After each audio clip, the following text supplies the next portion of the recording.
তারপরে দেখতে পারবো যে এটাও আমাদের হয়ে গেছে। তো এখান থেকে টিক চিহ্ন উঠে গেছে।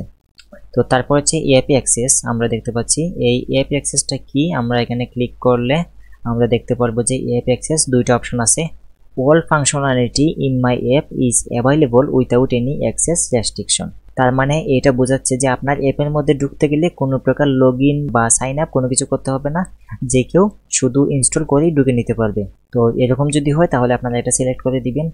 আর যদি যে এরকম থাকে যে আপনার অ্যাপটাকে প্রবেশ করতে হলে বা অ্যাপটাকে ইউজ করতে হলে আপনাদের লগ ইন বা সাইন আপ বা রেজিস্ট্রেশন করে অ্যাপের মধ্যে ঢুকতে হবে, তাহলে আপনারা এটা সিলেক্ট করবেন যে all or some functionality in my app is restricted.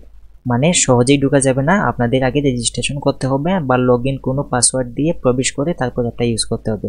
যদি এরকম হয় তাহলে এটা ইউজ করবেন, দ্বিতীয়টা ইউজ করবেন। আর যদি হয় যে আপনার অ্যাপের মধ্যে কোনো ধরনের রেস্ট্রিকশন নাই, যে কেউ অ্যাপটা ইনস্টল করে অ্যাপের মধ্যে প্রবেশ করতে পারবে এবং অ্যাপের সবগুলো কাজ করতে পারবে, তাহলে এটা আপনারা সিলেক্ট করবেন all functionality in my app is available without any access restriction. Then হচ্ছে আপনারা সেভ করে দিবেন। তো সেভ চেঞ্জে দিলে দেখতে পারবো আমাদের এটা সেভ হয়ে গেছে। তারপর হচ্ছে আমরা ব্যাকে চলে আসব। ব্যাকে আসার পর আমরা দেখতে পারবো যে এটাও আমাদের হয়ে গেছে। তারপরে হচ্ছে আমাদের অ্যাডস নামে একটা অপশন দেখতে পারবো। তো এই অ্যাডস অপশনটাতে আমরা যাব।